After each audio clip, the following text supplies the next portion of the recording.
Olá, estamos ao vivo. Boa tarde a todos. Outubro Rosa começa hoje no Grupo Oncoclínicas com uma live sobre... Nós vamos discutir o cenário do câncer de mama e o valor da prevenção.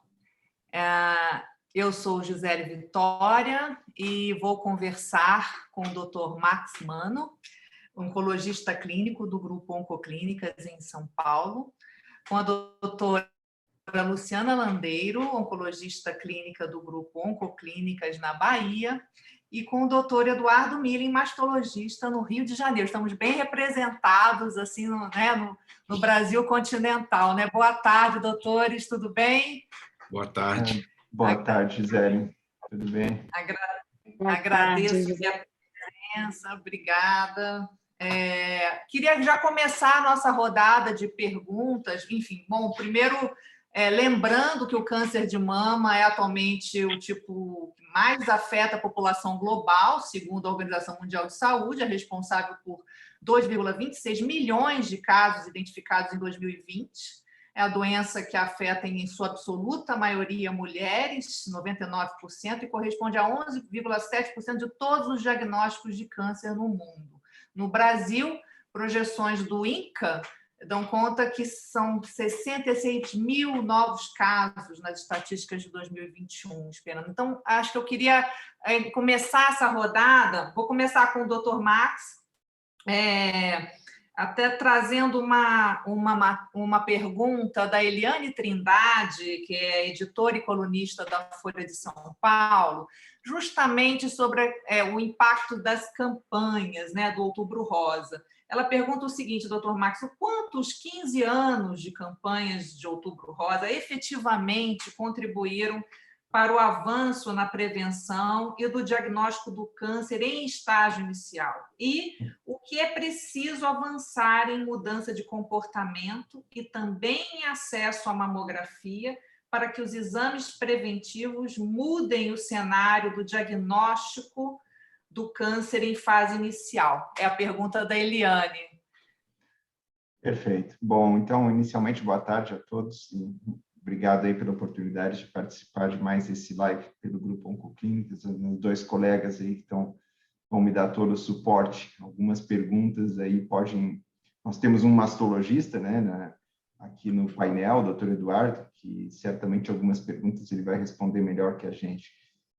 Mas a pergunta é muito relevante da Eliane, né? Eu gostei disso. Sabe que eu nunca tinha pensado nesse assunto. Como você mede o impacto dessas campanhas, né? Eu acho que deve ser quase impossível, né, de medir, porque ao mesmo tempo que as campanhas são feitas, existe uma série de outras medidas paralelas, informação da população, melhora do nível educacional. O fato é que as coisas parece que estão melhorando gradualmente. Eu acho que a conscientização está melhorando mais na população que frequenta o setor privado do que no sistema público de saúde. Tá? Mas existe uma disparidade, certo? Muito grande. A maioria de nós aqui passamos ou ainda trabalhamos ou passamos por serviços públicos e é uma realidade muito diferente. Então, inicialmente, as pessoas que estão assistindo precisam entender que nós temos quase dois países diferentes, a população atendida no sistema público e no sistema privado. Os nossos números do sistema privado são muito mais próximos do que você vê em países desenvolvidos, em termos de detecção em estágio inicial. E no SUS, toda vez que a gente mede isso, já fizemos estudos de grande porte, inclusive epidemiológicos, é uma situação meio trágica, né? Com até 40% dos tumores já em estágio palpável, sabe? E até mais, alguns estudos chegam a 50%, 60%. Então, a situação parece que se inverte. Então, qualquer que seja a campanha, claro que ela tem que ser feita para todos, mas ela tem que focar muito na população que atende o SUS, né? E aí eu vou passar talvez para o Eduardo, né? Eduardo, a próxima pergunta dela ou eu não sei responder isso, como é que se mede o impacto da campanha, acho que não tem como medir, né? Mas seria interessante. E acho que talvez a questão de entender o quanto as campanhas efetivamente conseguem contribuir para o diagnóstico no estágio inicial, né? Doutor Eduardo, se quiser comentar, seria ótimo. A gente até bateu um papinho aqui sobre uns dados novos, que depois eu quero perguntar também. Bom, Gisele, Max, Luciana, prazer estar com vocês aqui nessa live do Grupo Oncoclínicas e falar, né? Outubro Rosa é um momento que a gente tem de falar de prevenção. Gisele, antes de responder, o que eu queria deixar bem claro, assim, quando a gente fala em prevenção, mamografia é prevenção secundária, né? Assim, fazer diagnóstico precoce. Se atrela muito a prevenção a fazer mamografia. Existe uma série de coisas em que a gente, como pessoas, podemos fazer para evitar o câncer. Isso sim é prevenção primária. Isso é uma coisa que eu acho que a gente sempre tem que estimular. Assim, existem estima-se que pelo menos 30% dos tumores de mama decorrem de hábitos de vida inadequados, desde a alimentação, o uso de álcool. A gente vai... é uma coisa que a gente precisa conversar muito. A mamografia é importante para a detecção precoce, é a ferramenta mais importante que a gente tem. Mas antes a gente tem que fazer o nosso dever de casa e fazer as coisas que são preconizadas para que a gente não tenha tumor, para que a gente nem nunca detecte, nem precoce, nem nunca. Né? E com relação à questão da mamografia, o Max falou muito bem, a gente vive em 2 países diferentes, né? Medir impacto de campanha de Outubro Rosa é muito fácil, a gente que atua em clínica privada. Você começa assim, segunda quinzena de setembro, seu consultório, seu telefone já não param, porque as pessoas se mobilizam muito por conta do Outubro Rosa. A gente sabe que outubro é um mês, mas no SUS eu não sei até que ponto isso de fato traz algum resultado, uma vez que você tem barreiras muito específicas de acesso à população, né? Barreiras de marcação, barreiras de qualidade de exames. Então, é um pouquinho difícil de medir. Eu acho que, de uma maneira geral, a campanha Outubro Rosa ela é muito positiva, né? Ainda mais nesses tempos de pandemia, em que as pessoas deixaram de fazer exames de rotina, não só de mama, mas deixaram de se cuidar. A gente mesmo estimulou o Fique em Casa, e a gente começa a ver agora um represamento disso, a gente começa a ver pacientes com tumores um pouquinho maiores, mais avançados do que a gente via antes. Então, retomar esse ano, 2021, olha, eu sempre digo que eu gosto muito de citar o Darwin. Não é o mais bonito, não é o mais inteligente, não é o mais forte, é o que melhor se adapta. A pandemia está aí, a gente tem que se adaptar. A gente tem que se adaptar aos novos tempos de prevenção e de cuidados para que a gente possa, de fato, ter bons resultados. Muito obrigada, doutor Eduardo. Doutora Luciana, a palavra é sua. Gostaria de comentar esse ponto aí essencial sobre o valor da prevenção. Olá a todos, boa tarde. É realmente um prazer conversar com vocês sobre esse tema tão relevante, né? A gente está iniciando aí o Outubro Rosa e a importância da conscientização, né, de toda a população em relação à importância das medidas de prevenção. Eu acho que Eduardo tocou num ponto que eu considero essencial quando a gente fala de Outubro Rosa, que é falar sobre medidas de prevenção como um todo, né? E falar de prevenção primária é extremamente importante, de todas as medidas que nós podemos modificar em nossas vidas, em nossos hábitos de vida e que podem impactar na redução de risco de desenvolver câncer. Então, isso é extremamente importante, eu acho que a gente pode tocar em alguns pontos na sequência. Em relação à realização da mamografia, é muito importante que a gente converse também com a população em relação à importância da adesão aos exames de forma rotineira, anuais, a partir dos 40 anos. Então, isso é algo também que a gente tem observado, algumas pacientes, de fato, acabaram deixando de fazer suas mamografias nesse período. Eu acho que a gente tem dados do Ministério da Saúde mostrando o impacto disso, algo em torno de 25%. Eu acho que os dados da Sociedade Brasileira de Mastologia até apontam números mais expressivos, não é isso, Eduardo? Eu acho que a Sociedade Brasileira fala em 50% de redução, algo nessa monta, né? Vamos até 70% de redução de realização de exames, né?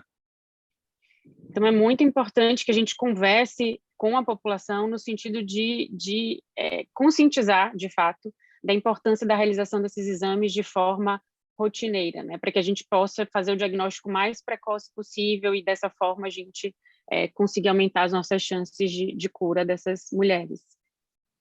Obrigada, doutora Luciana. Doutor Max, gostaria que o senhor comentasse o panorama do câncer de mama no Brasil e no mundo e os prognósticos para os próximos anos, né? A gente tem notícias de que a incidência vai aumentar, né? O impacto da Covid ele foi importante, né? O doutor Eduardo vai trazer alguns dados para a gente aí na sequência, mas gostaria de que o senhor iniciasse esse ponto. Então, realmente o Covid tem sido um problema, né? A gente está recém começando a mensurar isso. Acho que o Eduardo vai comentar depois, porque ele vai abordar isso durante o congresso que está ocorrendo em paralelo. A gente sabe que outros países pularam um pouquinho na nossa frente, saíram alguns estudos americanos mostrando já atrasos no diagnóstico, as pessoas não sumiram, não fizeram os exames, não procuraram assistência por nódulos palpáveis e já está começando a aparecer essas diferenças. O problema é que isso não vai ser imediato, né? Isso aí a gente vai começar a medir, vai medir durante muitos anos. Esse ano de apagão, né, de exames dos pacientes, as consequências vão ser medidas mais tarde. E para alguns tipos de tumores que são mais agressivos, parece que já está acontecendo. A gente está fazendo um esforço agora para tentar medir isso dentro das unidades do grupo, né? E, assim, a incidência de câncer de mama, é esperado que ela só vá aumentar. Isso tem acontecido de forma contínua em praticamente todos os países e é muito improvável que o Brasil seja diferente disso. A gente ainda tem uma incidência menor, mas em cidades mais desenvolvidas, estados desenvolvidos, a incidência já é muito parecida com o que se vê nos Estados Unidos e na Europa. Perfeito. Doutor Eduardo, eu gostaria que o senhor comentasse sobre essa pesquisa. O senhor vai fazer uma introdução no congresso, né? E gostaria que o senhor antecipasse para a gente esses dados que o senhor... Eu vou comentar 2 dados que a gente acabou conversando aqui. A Luciana comentou sobre a importância de fazer mamografia regularmente, o tanto que isso traz impacto, e o Max e nós temos observado o impacto do Covid, né?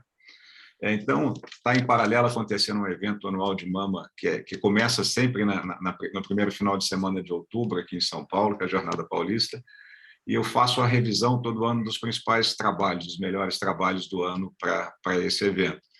E não podia deixar o tema Covid de fora. Então, tem um consórcio americano, canadense e espanhol, que criaram um banco de dados e 900 pacientes com tumor de mama e cólon, né, tumor de intestino, diagnosticadas durante o período de Covid, logo após a pandemia. Essas 900 pacientes que trataram os seus tumores, seja com cirurgia, quimioterapia e radioterapia, elas não tiveram aumento de mortalidade por Covid, não houve um agravamento de risco por elas terem feito cirurgia. A gente costuma brincar que o lugar mais seguro é o hospital, porque onde está todo mundo com máscara, com todos os cuidados, né? As clínicas, as pessoas têm os seus cuidados, é muito mais perigoso ser no mercado e na farmácia do que no hospital. Então, o que esse estudo mostra é exatamente isso. Não houve mortalidade por Covid em tumores de mama e cólon, mas eles demonstraram que nos meses de abril e março do ano passado, houve uma redução de procura dos serviços de diagnóstico em mama e cólon em 90%. E os serviços de biópsia, os serviços de urgência, reduziram em 60%. Através de cálculos matemáticos, eles mostraram exatamente o que o Max falou. O que se espera desse retardo na procura dos serviços é que nos próximos 10 anos, 10 mil mortes a mais aconteçam por câncer, por atraso no diagnóstico que não foi feito nessa época. Isso não é, você não deixa de fazer hoje e ver o impacto amanhã, é justamente a longo prazo essa piora no diagnóstico a gente não vai ver em alguns anos, né? E a outra coisa, Luciano, é um dado de mamografia. O rastreamento mamográfico, que é o que a gente faz, a gente preconiza mamografia baseada em estudos que mostravam que reduz a mortalidade, né? Você só faz isso porque está muito bem embasado, não se tem dúvida. E talvez o país líder nesses estudos seja a Suécia. E os suecos apresentaram agora mais um trabalho mostrando que quem faz mamografia regular, o screening regular, lá eles variam de 40 a 54 anos faz anual, depois de 54 e diante eles fazem a cada 18 ou 24 meses. Mas quem faz os chamados de screening regular tem uma redução de risco de mortalidade por câncer de mama de 50% daquela paciente que faz eventual. É muito grande. Não adianta ir fazer hoje, ficar 2, 3 anos sem fazer. Se você quiser ter benefício da mamografia, você precisa seguir o programa de screening. No Brasil, a sociedade recomenda que seja anual. E a gente tem uma diferença de população muito grande da Europa, depois a gente pode conversar sobre isso, mas é importante que faça e sigam os programas, porque isso tem redução de mortalidade. Muito importante, né? Eu quero trazer aqui, para completar, uma pergunta da Silene Pereira, que é editora de saúde da revista Veja, citando uma pesquisa publicada, se não me engano, ontem, a pesquisa do IPEC, encomendada pela Pfizer, que, entre outros dados, ela apresenta que 21% das 1.400 mulheres entrevistadas em 6 estados brasileiros alegaram não saber do risco do autoexame apontar um tumor já em estágio avançado. De acordo com o INCA, ela reforça que a mamografia é o único exame que apresenta eficácia comprovada na redução da mortalidade por câncer de mama. Ele detecta o câncer precocemente, ampliando a possibilidade de cura, enfim, nós comentamos isso agora. Essas dúvidas, eu gostaria de endereçar a primeira a doutora Luciana. Essas dúvidas são frequentes em consultório, a questão da confusão entre o autoexame e a mamografia. Na experiência de vocês, o que dificulta o acesso à informação de que a mamografia é o exame essencial para o diagnóstico em fase inicial, ampliando as chances de cura? A senhora diria, doutora Luciana? Então, Gisele, eu acho que o Eduardo colocou muito bem, trouxe, na verdade, esses dados, né, da importância da mamografia na redução de mortalidade. E são os dados mais robustos que a gente tem, de fato, né, em relação a rastreamento. O INCA, ele traz justamente essa informação de que não há uma recomendação quanto à realização de autoexame, né? É importante que a mulher conheça a sua mama, conheça o seu corpo, saiba identificar alguma alteração que aconteça em suas mamas e busque, assim que detectar alguma alteração, que busque uma avaliação médica, né? Mas não há uma recomendação formal da realização de autoexame como parte de exames de rastreamento. E eu acho que isso essa confusão que eventualmente pode existir ainda, entra muito no que o Max falou em relação a existirem diferentes Brasis, né? Então, no nosso cenário privado, de fato, as mulheres têm um entendimento claro, né, da importância da mamografia, ou a maioria delas, pelo menos, tem esse entendimento, enquanto no cenário, né, do SUS, a gente, de fato, muitas vezes se depara com mulheres que questionam a importância da mamografia ou entendem que, eventualmente, o autoexame, né, poderia substituir em alguma medida a mamografia. Então, acho que a gente está falando para uma população muito diversa e a gente precisa que esse entendimento, essa informação alcance a todas as mulheres, né? Então, a gente precisa justamente todos os anos e durante todo o ano, na verdade, não só no outubro, falar sobre a importância do exame, falar como a gente consegue reduzir a chance de uma mulher vir a morrer por um diagnóstico tardio de um câncer de mama. Então, acho que não sei se o Eduardo quer complementar um pouco em relação a essa questão do autoexame. Eu acho, né, assim, isso está bem estudado, né? Quando você faz um programa de intervenção em saúde, você tem que usar alguma medida de avaliação desse programa. A medida que se usa para a maioria dos programas de prevenção e detecção precoce é a redução de mortalidade, né? Só para dar uma noção, assim, para as pessoas que nos ouvem, de dimensão. Com a mamografia bem feita, com qualidade ideal, a gente detecta tumores a partir de 2 milímetros. A gente detecta tumores antes deles serem tumores invasivos, antes deles terem capacidade dessas pacientes terem uma metástase, são o que a gente chama de carcinoma in situ. Tá? Um tumor de 1 centímetro, ele tem 1 bilhão de células tumorais. E ele tem, em média, de 5 a 10 anos de evolução. E a gente não descobre esse nódulo no autoexame.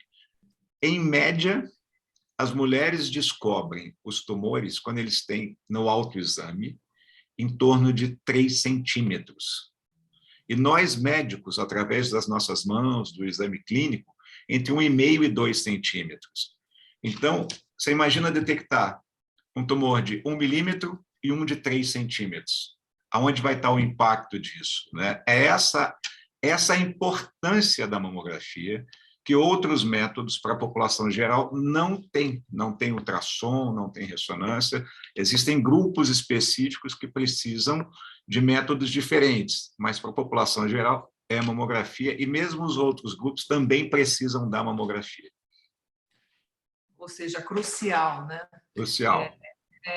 Eu até queria complementar aqui, até passar a palavra para o Dr. Max, complementando sobre essa mesma pesquisa, né, do IPEC, Inteligência, Pesquisa e Consultoria, a pedido da Pfizer, que mostrou justamente o que nós acabávamos de falar, né? Mostrou que 47% das mulheres entrevistadas deixaram de frequentar o ginecologista ou o mastologista durante a pandemia, só para reforçar aqui. Quer dizer, mais uma vez, essa avaliação complexa aí dos efeitos da pandemia, né? Mas, doutor Max, assim, como é que o senhor poderia acrescentar essa discussão aí da questão da confusão que ainda paira muitas vezes sobre a questão de que o autoexame não é suficiente, né? Que precisa fazer a mamografia. Isso lhe parece que não ainda há um trabalho de informação a ser feito? Eu acho que há sempre, né? Sempre dá para trazer mais informação, porque, de fato, o doutor Eduardo explicou muito bem, o autoexame tem muitos limites, né? É claro que se a mulher palpar algo, sentir algo anormal, palpar nódulo, tem que ir imediatamente, né? Isso aí no médico para investigar, mas veja, já não é a situação perfeita, né? A gente quer aquela coisa milimétrica ali, que não dá nem para sentir quando examina. Eu vi esses números, eu acho que sim, teria que olhar mais a fundo, 40% até me parece pouco. Eu acho que se a gente separasse essa pandemia, que a pandemia ainda está, né? Se a gente separasse a fase crítica da pandemia, aqueles 3, 4, 6 meses lá, eu acho que é bem maior que 40%, né? Se eles tivessem separado ali. E depois os pacientes foram reaparecendo a partir de julho, agosto do ano passado, começaram a reaparecer aos pouquinhos, muito menos ainda, mas teve um sumiço total ali que durou de 3 a 6 meses, né? Então, naquela fase ali foi maior que isso, esse número, eu acho. Mas ainda assim, isso deve ser suficiente para trazer uma série de problemas aí nos próximos anos, né? Esses problemas já estão aparecendo em vários estudos, ainda pouco medidos no nosso meio, mas a gente pretende fazer isso em breve. Exato, obrigada.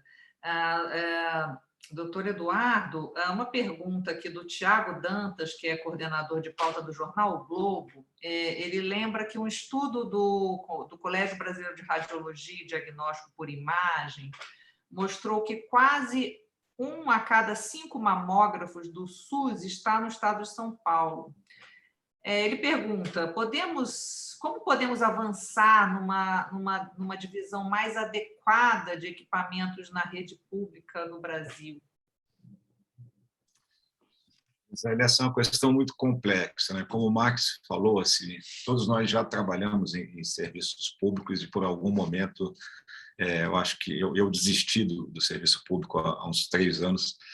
Mas o que acontece? Assim, eu sempre gosto de dissociar. A gente começa o Outubro Rosa falando em mamógrafo. O mamógrafo é uma ferramenta, é um aparelho que serve para fazer mamografia. Ele vai mostrar uma alteração. Você precisa de uma cadeia de produção para que você chegue a um diagnóstico. Tá? Então, não adianta ter mamógrafo, porque o político adora comprar mamógrafo, inaugurar, vai lá, aí tem mamógrafo, aí não tem técnico de radiologia, Aí tem um monte de exame alterado e não tem como fazer biópsia, tem onde fazer biópsia e não tem onde tratar. Assim, o Marx usa uma coisa que eu gosto muito, né, Marx? A gente tem que ter linha de cuidado. Não dá para ser uma coisa fragmentada, não dá para eu ir lá abrir uma fita rosa maravilhosa, cortar prefeito, vereador, governador. Um mês depois você não consegue, você não tem patologista, você não tem cirurgião, você não tem radiologista para laudar aquelas imagens, você não tem médico para atender aquela paciente. Então, o que acontece com a situação dos mamógrafos, ela é um reflexo da situação da saúde no Brasil. São Paulo é um estado que tem um PIB maior e tem uma estrutura de saúde pública melhor que os outros estados. Então, o que se tem que investir é em saúde pública de maneira geral para diminuir essa diferença. E outra, eu vou dar um dado que o Tiago não sabe. Existe um estudo que tinha há pouco tempo no Brasil que 70% desses mamógrafos eram de um tipo inadequado. A gente chamava de mamógrafo CR. Ele tem mais radiação, a qualidade dele é muito ruim. Então, não é só aumento de número, mas de qualidade daquilo que a gente oferece para a nossa população. Esse é um dado que, assim, esse é um problema político, de gestão, e que, infelizmente, os dados estão aí, os números, o papel das sociedades é mostrar. E esses números são frequentemente debatidos. Mas o que os gestores fazem para mudar, isso é difícil da gente entender. Só complementando, é só reforçar muito o que o Eduardo falou, né? A experiência que eu tive, eu trabalhei 8 anos no sistema público e realmente era muito trágico, assim, e a gente conversava com as pacientes, né, para entender a jornada delas, por que elas... Era comum, assim, 1 ano depois de ter a primeira manifestação, o primeiro achado ali da suspeita, chegar 8 meses, 10, 12 meses depois, né? A gente tenta entender, né? E veja, boa parte do problema não é a mamografia, é o processo que vem depois disso. Ou a paciente sentiu o nódulo, aí pede o exame, pede a biópsia, tudo isso tem que marcar, daí tem que sair o resultado que demora, aí tem que marcar com o especialista, aí tem que fazer o exame de estadiamento. Então, não tinha uma causa única para esse atraso brutal. Às vezes era o que vem depois. Então, você encher de mamógrafo não é uma solução. Pode ajudar um pouquinho, mas não é uma solução. É que nem você dizer que tem um problema de acesso à saúde, comprar um monte de ambulância, não aumentar o número de hospitais. Não vai funcionar, né? Tem que ser pensado, né? Assim, de uma forma como o doutor Eduardo comentou, e, enfim, a linha de cuidado, uma coisa que a gente repete muito, né? De qualquer forma, temos bastante interesse aqui dos jornalistas em relação à questão das mamografias. Eu tenho uma pergunta aqui da Mônica Tarantino, a repórter especial do Medscape. Ela menciona o seguinte: as sociedades médicas do Brasil e do mundo recomendam a realização da mamografia a partir dos 40 anos. Atualmente, a rede pública oferece o exame a partir dos 50. Qual é a importância da mamografia a partir dos 40 e o que isso pode representar para a prevenção? Doutor Marx, gostaria de responder? Vou passar essa para o doutor Eduardo. Pode, Max. Pode, vamos lá. Não, porque assim, acaba que mamografia é uma coisa que a gente... Bom, primeiro, assim, Mônica, existem diversas recomendações diferentes para a mamografia em diversos países, tá? Se você pegar, por exemplo, os países europeus, o Canadá, eles fazem, de fato, mamografia a partir dos 50 anos, a cada 2 anos, que é a recomendação que o SUS faz no Brasil, tá? Existe uma discussão muito grande, as sociedades médicas, elas recomendam, a maioria delas, mamografia anual a partir dos 40. É que a questão, Gisele, Mônica, é que assim, o câncer de mama é um problema grave e precisa de financiamento, né? Então, esses países europeus, o Canadá, por exemplo, a Suécia, eles oferecem uma linha de cuidado, não só mamografia, para que essas mulheres tenham acesso ao médico e, caso elas tenham acesso ao médico, elas tenham toda a produção da linha de cuidado finalizada, né? E o que acontece? Nesses países, principalmente os países europeus, a população é mais velha. é uma população mais idosa. Nós estamos caminhando nesse sentido, mas a nossa população ainda é mais jovem. Então, quando você vê a incidência de câncer de mama na Europa e olha a incidência de câncer de mama no Brasil, nós temos dados do SUS, Sociedade Brasileira de Mastologia, 40% dos nossos casos de câncer entre os 40 e 50 anos.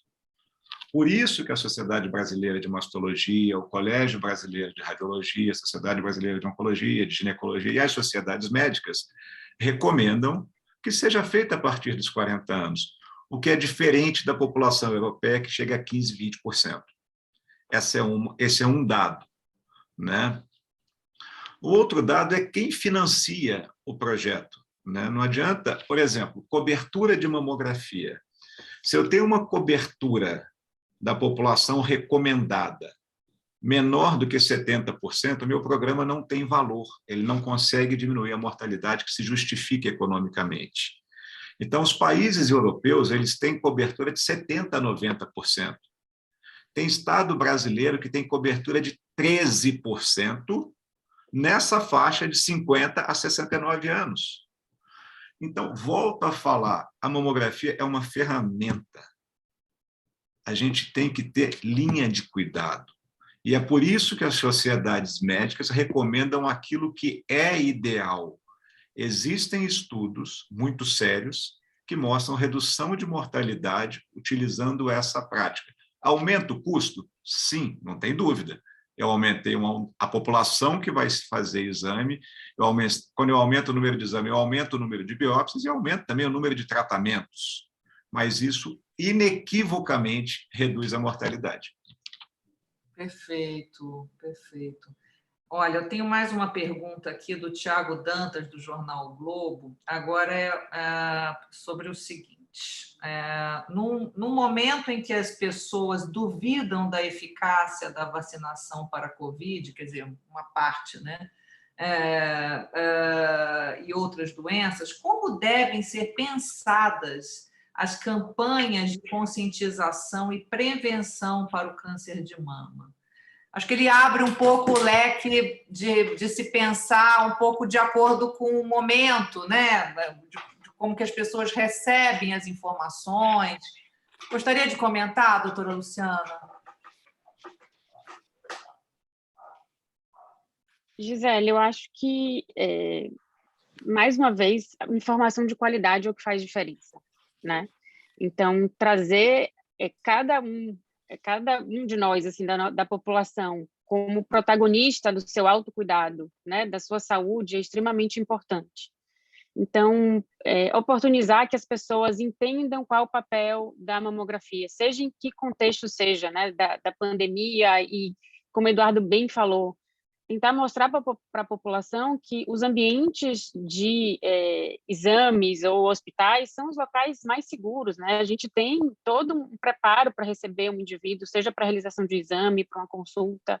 Então, acho que é nosso papel esclarecer essas dúvidas que possam surgir na população, ou medos que ainda existam, né? Apesar da gente já estar convivendo com a pandemia, né, que segue há mais de 1 ano e meio, mas continuar esclarecendo essas dúvidas que surgem, né, da população, para que a gente não tenha, né, números ainda mais alarmantes, né? Eduardo já trouxe aí dados realmente impactantes que a gente deve ter no futuro, a médio e longo prazo. O Max também comentou sobre isso. Então, acho que cabe nosso papel de manter informação de qualidade, fornecendo informação de qualidade para a população, para que as pessoas possam seguir e retornar a aderência aos exames de rastreamento, aderir também às medidas de prevenção primária, que a gente começou a falar sobre isso. Eu acho que também é bem importante. Eduardo comentou sobre um estudo recentemente publicado mostrando o impacto de modificações em hábitos de vida, de alimentação, né? A gente sabe que isso pode, a atividade física mais alimentação podem trazer uma redução de até 30% no risco de desenvolver câncer de mama. Então, esses são números também que a gente precisa trazer, porque também na pandemia a gente viu muitos dos nossos pacientes parando de fazer atividade física, né? Estão mais em casa e aí deixam de fazer atividade física. O padrão de alimentação também para muitos piorou, mais ingesta de bebidas alcoólicas, que a gente também sabe ser um fator de risco para câncer de mama. Então, acho que a gente precisa ampliar, como o Eduardo falou, a nossa conversa, o nosso diálogo, no sentido de abordar também essas outras medidas que podem trazer um impacto de redução de risco para a nossa população em relação ao câncer de mama. Perfeito. Já pensou se a gente vê uma contra-campanha dizendo que a mamografia não adianta nada para prevenção, né? Igual ao Covid? Já pensaram isso? Que trabalho teria que fazer? No mundo de fake news, nada é impossível. Nada é impossível, ficar de olho. Eu atentei essa pergunta, aí me chamou a atenção quando eu vi, porque eu não estou sabendo de nada, assim, mas não duvido, se for fuçar, que tenha alguma microcampanha contra, né? Sei lá. Isso é sempre algo a se pensar no mundo de hoje, né? Olha, tem uma pergunta aqui da Simone Blaines, repórter da revista Veja. Está aqui. Obrigada, Simone, querida, pela pergunta. Ela está perguntando o seguinte, está nos assistindo aí, ela pergunta, e quais seriam as soluções além dos mamógrafos? Né? Como se alcançar essas soluções em um período pandêmico, quando, além dos problemas de estrutura e de financiamento no Brasil, temos ainda a Covid-19? Já que a pandemia não acabou, mesmo com o avanço da vacinação. E como estimular e fazer com que as mulheres entendam que é importante fazer os exames periódicos, mesmo com a pandemia? A gente não está nem falando só de entendimento, né? A gente está falando de acesso mesmo, né? Quem gostaria de responder? A Simone. Eu posso começar, mas depois eu vou pedir para o Eduardo complementar, que ele vai querer citar um dado, né? Eu acho que simplesmente, às vezes, a gente tem que ser realista, né? Comparando assim, vamos pensar no risco de pegar um Covid. Primeiro, qual é o risco de pegar Covid indo de máscara fazer exame no laboratório, que segue lá todos os protocolos, sabe? Eu não sei, eu vejo como as pessoas pegam, a imensa maioria, em reuniões familiares, reuniões com os amigos. É um vírus de transmissão respiratória, né? Você indo bem protegido com uma máscara é difícil. Assim, eu não consigo lembrar de um só caso que eu tenha claramente identificado, que foi quando o paciente foi no consultório ou na clínica fazer o exame de imagem. Então, eu acho desproporcional. Em compensação, o risco de paciente falecer de um câncer em estágio mais avançado me parece desproporcionalmente maior. Então, eu acho que, em parte, é questão de desmistificar, né, Eduardo? Mas talvez você que preparou uns dados aí para a jornada agora, queira complementar. Eu acho que isso, eu vou complementar com os dados que a gente preparou. Assim, a primeira coisa que eu acho, né, é que a gente tem que pensar no Darwin de novo, a gente tem que se adaptar.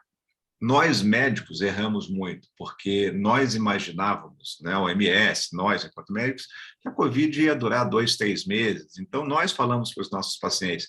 As sociedades médicas mundiais criaram protocolos para você postergar a cirurgia em determinados casos, postergar a radioterapia, uma série de tratamentos, porque nós, obviamente, o Covid não veio com manual de instruções, e nós, pensando com toda a boa vontade, carinho, em protegermos as nossas pacientes, a gente orientou que isso fosse dessa forma. Infelizmente, a Covid já vai para o seu 2º ano, 600 mil vidas já se foram, e a gente realmente começa a ver que ela não vai acabar, vai virar o Réveillon, a gente vai ter que conviver, felizmente, com a conscientização da população e a vacinação em massa no nosso país, graças a uma estrutura de 30 anos de SUS e projetos de vacinação que, no Brasil, prevenção primária sempre funcionou muito bem no SUS, né? É uma coisa que funciona muito bem, a gente conseguiu vacinar boa parte da população. Então, a primeira coisa é vacina, né? Se existe alguém que ainda não vacinou, levanta e vai no posto de saúde agora e se vacine, pelo amor de Deus. Não é hora de discutir a eficácia de vacina, qual é a melhor, não tem isso, é vacina. Né? A segunda coisa são os cuidados mesmo, né? Assim, vá, independente de ir ao médico, ao mercado ou à farmácia, vá de máscara, lave as mãos, tenham todos os cuidados para evitar Covid. A Covid é uma doença fatal, grave para alguns pacientes, é uma loteria, a gente não sabe quem vai ser ou não, né?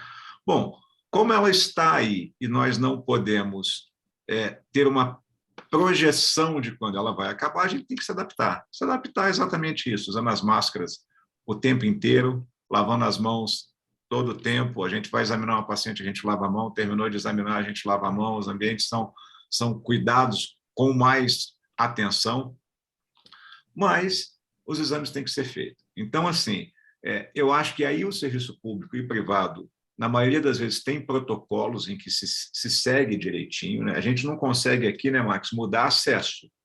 Acessos são questões regionais, o SUS ele é municipalizado, cada município tem a sua maneira de organizar o acesso, mas também a população cobrar por esse acesso, cobrar por exames, cobrar pelo aquilo que ela tem direito. E a Luciana falou, antes de chegar, a gente não quer tratar câncer, a gente trata porque a gente não conseguiu prevenir, né? Então, exercício, dieta, saiu um dado super importante, você reduziu em 11 gramas a ingesta diária de gordura, num estudo comparado com a população que teve ingesta normal. Isso, em 20 anos, teve uma redução de 20% de risco de câncer. Olha, um dado de dieta, não associou exercício, outras coisas. Então, tem muita coisa para a gente fazer para prevenir, né? E com relação a câncer, é isso. Olha, eu não tive acesso à mamografia. Tente ir ao ginecologista, tente ir ao mastologista, tente ter a sua mama examinada. O oncologista ele vai entrar junto com a gente para tratar. Você que já teve câncer de mama, faça as suas consultas periódicas. Ele pode voltar e a detecção precoce da recorrência ela é importantíssima. Não falte às suas consultas. Cobre regularidade. Eu acabei de citar um trabalho em que mamografia regular reduz em 50% a mortalidade contra a mamografia irregular. Então, se você não conseguiu fazer a mamografia por algum motivo, pelo menos vá ao médico, peça que ele te examine as mamas. Se você não conseguiu nem isso, faça o autoexame, entendeu? Assim, o autoexame é a terceira coisa, porque pelo menos se você perceber alguma coisa, você vai ao médico e você vai ser atendida mais rápido, você vai entrar num fura-fila, né? Então, eu acho que é isso, assim. A gente tem que falar em prevenção primária, alimentação, álcool, uso de hormônio, né, Luciano? Assim, às vezes a gente vê entrar num tema até polêmico aqui, chip da beleza, as mulheres usando hormônios implantados, assim, hormônios e hormônios e hormônios, em que a gente se arrepia só de saber que existe isso. E as pessoas estão fazendo isso diariamente, né? E cada vez mais. E a gente sabe que alguns hormônios estão associados a maior risco de câncer de mama, outros a gente não conhece o risco. Então, tem muito para a gente fazer para evitar. E quando tiver, eu acho que a gente tem que tentar fazer da forma melhor para ter o diagnóstico mais rápido dentro do nosso contexto.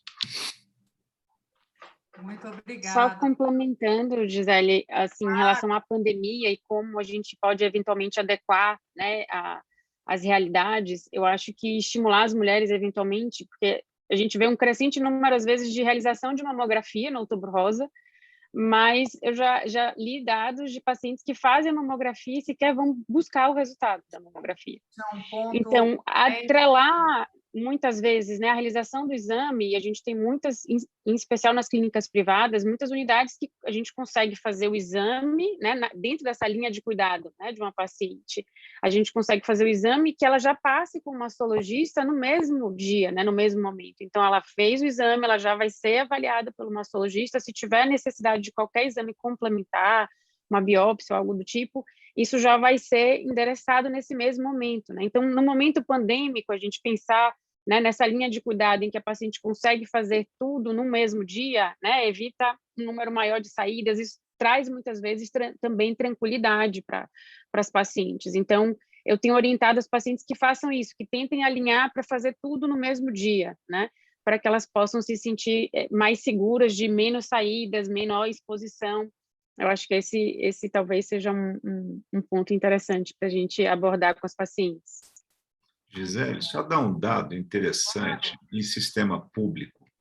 O Rio de Janeiro tem uma experiência bem legal, tem uma médica que é a Sandra Joy, que implantou um programa de navegação de pacientes. O que é a navegação de pacientes? É justamente não acontecer isso que a Luciana falou. Você chegou lá no sistema de saúde, fez a sua mamografia, deu alterado, ninguém vai esperar você ir lá buscar a sua mamografia, alguém vai entrar em contato com você, já com uma biópsia pronta, quando o resultado da biópsia estiver pronto, a sua consulta está marcada, ou seja, a linha de cuidado está montada, entendeu? Aquela paciente que o exame deu alterado, ela é convocada, já faz a biópsia, já marca o resultado da biópsia para o médico ver, e se der algum problema, ela já entra na linha de tratamento. Então, é alguém coordenando esse fluxo. Isso se chamou de navegação de pacientes. É uma coisa que nos Estados Unidos já se faz há muito tempo e que no Brasil começou a ser feito. A Sandra Joia implantou isso no Rio em um projeto piloto e parece que está fazendo aqui em São Paulo, no Hospital Pérola Baita. Ou seja, existem ideias legais acontecendo para que isso melhore com pouco investimento. Não precisa de mamógrafo, precisa de boa vontade. Sim, esse é um ponto essencial, porque isso é muito comum, né? Independe da questão do acesso. Às vezes a gente faz a mamografia e demora para ir buscar. Realmente seria a escala disso, assim, vocês veem assim que seja factível em algum tempo para o Brasil, pensando em Brasil de uma forma maior, geral. De ter essa linha de cuidado mais conectada, né? Assim, isso ser uma rotina. Max, dá um palpite. Eu acho que deve ser, né? Deve ser, não é fácil. Uma população do tamanho do nosso, um país dessa extensão geográfica, certamente é mais difícil que na Suécia, que na Bélgica, mas que tem como tem, né? Se eles controlam, veja, não tem carteirinha de vacina eletrônica, todo mundo tem uma carteirinha digital. Como é que eles conseguem isso? Então, é um sinal que, né, existe uma maneira, assim, da gente, usando essas ferramentas, identificar os pacientes que fizeram os exames e, sabe, entrar em contato. É impossível não ter isso hoje em dia, é só uma questão de fazer um esforço maior por causa das dimensões e complexidade do nosso país, né? Perfeito, perfeito. E a gente já está chegando quase no final aqui.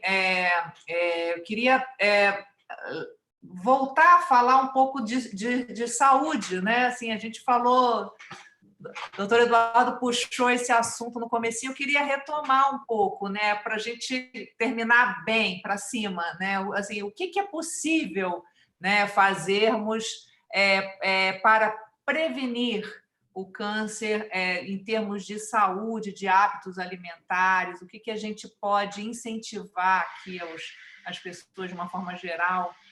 Eu me perdi aqui, gente, eu não sei mais agora quem é a vez de quem. Mas essa é boa para o doutor Eduardo. São assuntos Eu falei. A Luciana quer falar, eu complemento, Luciana. Pode. A gente fala junto, pode falar e eu complemento alguma coisa. Então, eu acho que esse tema é realmente muito importante da gente abordar, porque a gente sabe do impacto, né, do hábito de vida. Então, a gente tem fatores que não são modificáveis e fatores que são modificáveis em relação ao risco de desenvolver câncer, né? O envelhecimento é um grande fator de risco para desenvolver câncer e esse a gente não tem como modificar, né? Nossa ideia é envelhecer com saúde, mas a gente pode desenvolver um câncer. Mas dentro dos fatores modificáveis, eu acho que a gente chegou a tocar em algum deles. Eu chamo a atenção dos dados que a gente tem em relação à atividade. Acho que ela semana de atividade física. Eu não estou. A gente não está te ouvindo, Luciana. Estão me ouvindo? Agora voltou. Agora voltou. Voltou? Estava falando dados de atividade física. Em relação à atividade física, então, minimamente 150 minutos por semana a gente recomenda, mas a gente tem dados já mostrando que 300 minutos por semana tem um impacto ainda maior em relação à redução de risco. Então, a gente precisa estimular muito os pacientes nesse sentido, a mostrar para eles que não existe uma atividade física melhor do que a outra no sentido de redução de risco, né? É a que o paciente sente prazer e que vai, de fato, ter uma aderência e vai realizar de forma regular. Em relação à alimentação, o Eduardo trouxe um dado recente em relação à dieta com redução de gorduras, mas a gente sabe que uma dieta rica em frutas, verduras, fibras, grãos, também traz um impacto em relação à redução de risco de desenvolver câncer. E eu acho que isso é algo muito importante.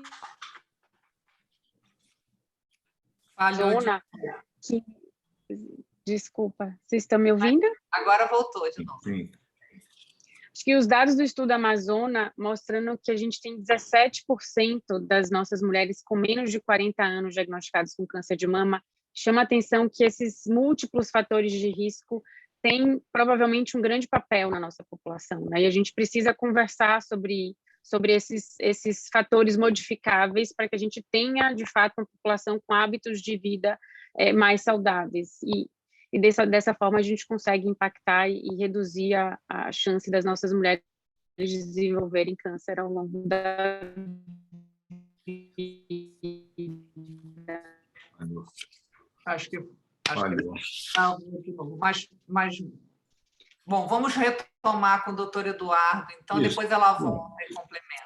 Eu costumo brincar com as minhas pacientes no consultório, isso é verdade. A gente tem que reprogramar o nosso chip, a nossa cabeça, a nossa geração. Os meus pais, por exemplo, eles nasceram numa época em que a expectativa de vida era 60, 65 anos. Então, eles se programaram até os 60, 65. Só que eles chegaram aos 80, né? Só que a saúde não foi tão boa. Tem obesidade, tem diabetes, tem dificuldade de locomoção, fizeram um pouco exercício, então não tem força. Eu brinco com minhas pacientes, hoje a expectativa de vida média do brasileiro é 85 anos. Você quer chegar aos 85, aí é falando de saúde global, não é só mama, vamos falar de saúde global. Você quer chegar aos 85 como? Numa cadeira de roda? Você quer tropeçar e ter uma fratura de quadril? Tropeçar e ter uma lesão de manguito rotador? Né, que são as lesões que a gente vê principalmente em idosos. Então, é importantíssimo isso que a Luciana falou. Entre 150 e 300 minutos de atividade. Se possível, exercício que você faça força e, para o idoso, equilíbrio, pelo menos exercício de equilíbrio uma vez por semana, que é exatamente o que vai acontecendo. À medida que você vai envelhecendo, você vai perdendo força e vai perdendo equilíbrio. E aí você aumenta seu risco de queda, seu risco de lesões. Então, é saúde. Quando a gente pensa em saúde coletiva, a gente diminui o risco de infarto, o risco de fratura, o risco de doenças coronarianas, cardiovasculares e tumores de maneira geral.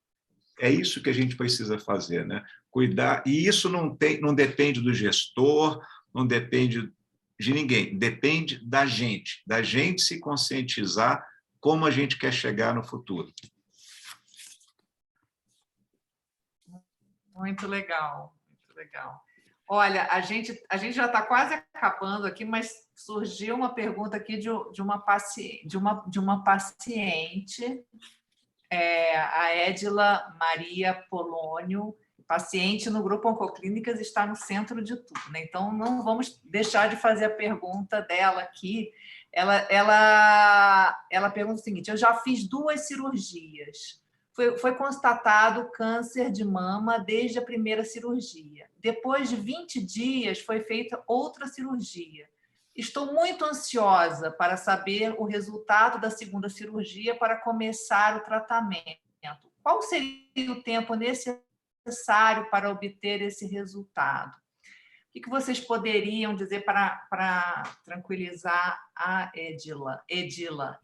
Eu não sei se é Edila ou se é Edila. Então, a Edila, bom, tranquilizar a Edila, né? Porque eu entendo, depois de um diagnóstico, assim, dá um senso de urgência, né? As pessoas querem tudo para ontem, às vezes a gente pede um exame a mais, leva 2, 3, 4 semanas, mas isso não é isso que vai influenciar assim, o sucesso do tratamento dela. Tá? Tem vários estudos europeus, né? O Eduardo já citou que lá é uma medicina socializada, então às vezes é meio cheio, as coisas demoram um pouquinho. Eles fizeram muitos estudos de avaliar assim, o tempo de fazer o tratamento complementar depois de uma cirurgia, e para a maioria dos cânceres não faz muita diferença, dá para esperar até 2 meses, sabe, até 3 meses. Então, acho que ela pode ficar tranquila. E algumas análises demoram poucos dias e outras podem levar 2 ou 3 semanas, dependendo da complexidade. Ainda parece estar dentro do esperado, né? Obrigada, doutor Max. Doutor Max, queria aproveitar para a gente fazer já as nossas considerações finais. Queria lhe pedir para passar a sua mensagem final aí sobre o câncer de mama, a conscientização, o Outubro Rosa, que começa agora, e, enfim, o valor da prevenção. Então, esse é o segundo Outubro Rosa que eu passo já em pandemia, né? No ano passado, eu acho que foi mais grave, porque era uma coisa muito nova, a gente não sabia muito ainda sobre essa pandemia, mas a gente já tinha se dado conta que não dá para desaparecer para as prevenções, né? As consultas médicas de rotina. Então, fica a mensagem, eu acho, um dia, se tiver outra pandemia, daqui a 100 anos, né, que fique Opa! gravado que as pessoas não sumam dos médicos, né? Exames de prevenção contra o câncer não pode deixar de ser feitos, porque o prejuízo vai ser sempre maior. Tá? Então, eu acho que fica essa mensagem, assim, a maioria das pessoas já entenderam agora, um ano depois, mas ainda tem gente, acredite você ou não, ainda tem gente reaparecendo no meu consultório, tá? 1 ano e meio que eu vi a última vez, menos agora, mas ainda está. Então, a gente vai aí pedir o pessoal encarecidamente, se você está nesse grupo ainda, tomar uma atitude, né, e voltar logo ao médico fazer os controles. Muito obrigada, doutor Max. Doutora Luciana, suas palavras finais, sua mensagem aí para quem está nos ouvindo. A palavra é sua. Então, eu queria agradecer mais uma vez a oportunidade de participar desse bate-papo tão importante, com esclarecimentos, né, trazendo informações tão importantes para as nossas pacientes, para a população como um todo. Eu acho que o valor da prevenção é muito claro, né? O valor da mamografia, a gente trouxe números e, de fato, a gente sabe que o exame que mais impacta em relação à redução de mortalidade, então a gente precisa estar sempre falando ao longo de todo o ano da importância desse exame para que a população possa ter uma aderência adequada à realização desses exames, né? Independentemente da pandemia. Então, acho que, como o Eduardo bem falou, a gente, nesse momento, já tem dados e entendimento suficiente para orientar a população a retomar, né, para quem não retomou ainda, retomar a realização dos seus exames de forma regular, para que a gente tenha o maior benefício com a regularidade desses exames. Então é isso, eu queria agradecer mais uma vez e passo a palavra para o Eduardo para as considerações finais. Bom, de novo, eu agradeço a oportunidade do Grupo Oncoclínicas, de vocês, de eu estar aqui presente. E, finalizando, assim, a gente falou de prevenção, né? A gente falou de mamografia, mas só para aquelas pessoas que diagnosticaram o tumor e que não foi tão precoce quanto a gente gostaria que fosse, né, Luciana e Max, a notícia que eu tenho para vocês é que, assim, é impressionante como os resultados de tratamento melhoraram nos últimos 10 anos. Como a gente começou a nossa conversa aqui, eu faço uma apresentação anual dos melhores trabalhos. Assim, teve um congresso há 15 dias atrás, né? A gente tem vários eventos importantes durante o ano, mas assim, tem o entendimento da biologia dos tumores, ele cresceu exponencialmente, criando tratamentos mais específicos, com mais chances de cura, selecionando melhor as pessoas para cada de tipo de tratamento e com resultados magníficos, né? Então, se você diagnosticou e não foi tão precoce, calma, a gente está aqui para isso, para te ajudar, né? A gente não quer que você tenha, se você tiver que diagnosticar precoce, mas se também não for precoce, a gente vai estar aqui do seu lado, te ajudando, oferecendo o melhor que tem para que esse resultado seja cada dia melhor. Eu acho que é essa mensagem de saúde que eu queria passar para todo mundo. Muito obrigada, doutor Eduardo. Muito, muito boa essa finalização. E lembrando que nós agora começamos o Outubro Rosa, nós vamos ter uma programação de lives toda semana. Semana que vem a gente vai falar de tratamento, vamos falar de medicina de precisão, avanços. Então, assim, vamos ter esse espaço para discutir bastante todo esse leque que envolve o câncer de mama e outras doenças, né? Eu agradeço muito a participação do Dr. Max, Mano, doutor Eduardo, doutora Luciana, e a gente volta semana que vem. Lembrando que a gente criou, no Grupo Oncoclínicas, a gente criou ano passado, durante a pandemia, o movimento Câncer Não Espera, que é pelo Instituto Oncoclínicas, um movimento plural que envolve várias sociedades médicas e entidades de apoio aos pacientes. E seguimos agora com a Corrente Rosa, que é justamente para a gente lembrar da importância dessa conscientização. Muito obrigada a todos e até a próxima. Tchau, tchau.